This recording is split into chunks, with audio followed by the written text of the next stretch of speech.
Fadil Soraga a été attaqué à l'acide par un agresseur non identifié pendant son jogging il y a 1 an. Ce religieux musulman, très populaire auprès de la population, prêche la tolérance et la modération.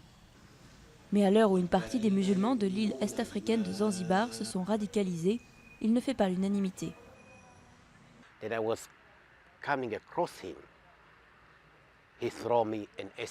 Au moment où j'allais croiser cet homme, il m'a jeté de l'acide sur le visage. Il visait mes yeux et il les a eus évidemment. L'acide a coulé des yeux, sur le cou, brûlant ma poitrine.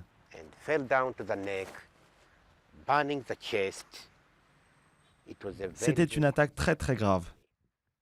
Depuis cette attaque, 4 autres agressions ont eu lieu sur l'île, ciblant le clergé chrétien et 2 adolescentes britanniques. En février, un prêtre catholique a été abattu et plusieurs églises ont été brûlées lors de manifestations violentes. L'île de Zanzibar, très majoritairement musulmane, a longtemps joui d'une réputation de tolérance, où les différentes foi religieuses cohabitaient pacifiquement. Mais les récentes éruptions de violence inquiètent la population, notamment ceux qui travaillent dans le tourisme, secteur vital de l'économie.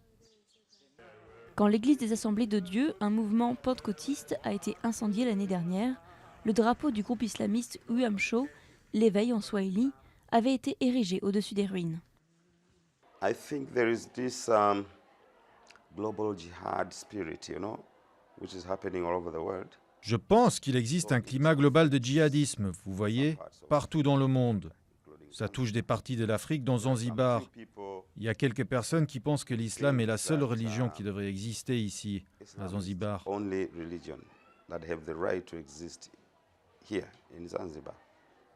Autrefois association charitable, Uamsho est récemment devenu un mouvement islamiste.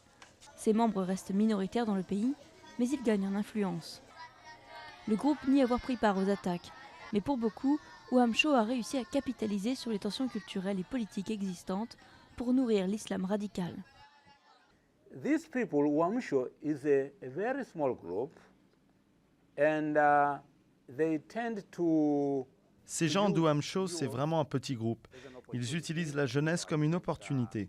Et nous avons un problème partout dans le monde, celui de l'emploi. Ils manipulent les gens pour obtenir leur soutien. So they use these people now to get support from them.